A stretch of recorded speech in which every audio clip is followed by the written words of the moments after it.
மாநில முக்கியத்துவம் வாய்ந்த தேசியம் அப்படிங்கிறத வந்து எப்படி புரிஞ்சுக்கிறது? அப்படின்னா, அவர் வந்து மத்திய அரச இப்ப மத்திய பாஜக அரச விமர்சிச்சு பேசுவாரா? இதையும் சேர்த்து கொஞ்சம் எந்த இடம் அப்படிங்கிறத பொறுத்து. இப்ப நீங்க வந்து சிபிஎஸ்இ இஷ்யூ எடுத்துப்போம். 3வது மொழி இப்ப திமுக என்ன சொல்லும்னா, 3வது மொழி வேண்டாம், 3வது மொழி வேண்டாம், எங்களுக்கு எதுக்கு 3வது மொழிங்கும்.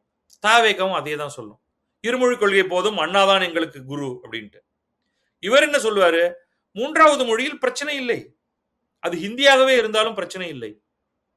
ஆனால் திடீரென்று என் மீது திணிக்காதே, அதுக்கான டைம் கொடு.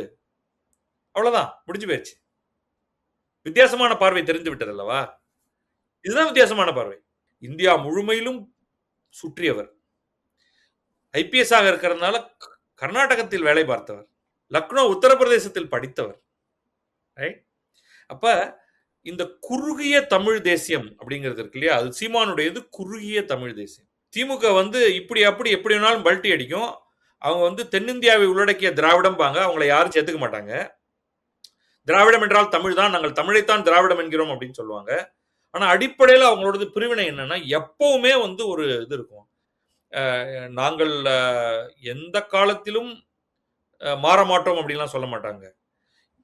ஏதாவது எங்களுக்கு எதிராப்புல நீங்க ஏதாவது சொன்னீங்கன்னா, நாங்கள் பிரிவினை என்பதை மீண்டும் யோசித்து பார்க்க வேண்டி இருக்கும். தனித்தமிழ்நாடு என்பதை யாராவது ஒரு 3ஆம் கட்ட தலைவராவது சொல்லிடுவார். அதுதான் செடிஷன். அதுதான் அபத்தமான கருத்து. அப்படி இருக்காது. எந்த காலகட்டத்திலும் அப்படி ஒரு வார்த்தை அண்ணாமலையிடமிருந்து வராது அப்படிங்கிறது என்னுடைய கருத்து.